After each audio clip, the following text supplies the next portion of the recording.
देश भर में हो रहे बुलडोजर एक्शन के मामलों में दिशा निर्देश तय करने के अपने आदेश को सुरक्षित रखा है। सुप्रीम कोर्ट ने इस मामले में आगे की कार्रवाई पर अंतरिम रोक को भी जारी रखा है, जिससे राज्यों को समझ में आ जाए कि कब और कैसे बुलडोजर एक्शन की कार्रवाई की जा सकती है। जस्टिस BR गवई और जस्टिस KV विश्वनाथ की बेंच ने इस मुद्दे पर महत्वपूर्ण टिप्पणी की है। अदालत ने साफ किया है कि सड़क के बीच में किया गया किसी भी तरह का धार्मिक निर्माण, चाहे वो मंदिर हो या दरगाह, उसे हटाना ही न्यायसंगत होगा। ये आम लोगों की सुरक्षा के लिए भी जरूरी है। सुनवाई के दौरान सुप्रीम कोर्ट ने कहा कि यदि अवैध निर्माण साबित हो जाता है तब भी संबंधित व्यक्तियों को वैकल्पिक व्यवस्था करने के लिए पर्याप्त समय दिया जाना चाहिए।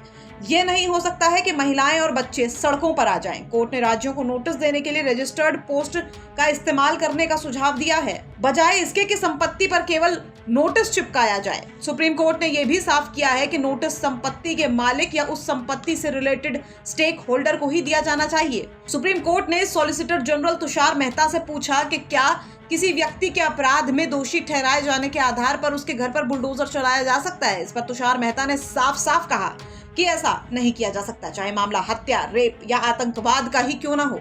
जस्टिस गवई ने इस पर जोड़ते हुए कहा कि चाहे मंदिर हो या दरगाह, अगर सार्वजनिक सुरक्षा के लिए खतरा है तो उसे हटाना होगा। बता दें कि जमीयत उलेमा ए हिंद ने आरोप लगाया है कि अल्पसंख्यक समुदाय को निशाना बनाया जा रहा है और सरकार को आरोपियों के घरों पर बुलडोजर चलाने से रोका जाना चाहिए। इस आरोप पर सॉलिसिटर जनरल ने बताया कि बुलडोजर की कार्रवाई से पहले 10 दिन पहले नोटिस जारी किया गया था। उन्होंने ये भी कहा कि सभी चिंताओं को ध्यान में रखा जाएगा और केवल इस आधार पर किसी को बुलडोजर कार्रवाई का पात्र नहीं बनाया जाएगा कि उस पर किसी अपराध में शामिल होने का आरोप है। वहीं सुप्रीम कोर्ट ने यह भी सुझाव दिया कि एक ऑनलाइन पोर्टल की स्थापना भी की जाए, जिससे नोटिस देने और अन्य संबंधित प्रक्रियाएं अधिक पारदर्शी और सुलभ हो सकें। सुप्रीम कोर्ट ने अंततः कहा कि भारत एक धर्मनिरपेक्ष देश है और दिशा निर्देश सभी के लिए होंगे, किसी विशेष समुदाय के लिए नहीं। दिल्ली से कनु शारदा की रिपोर्ट, यूपी तक।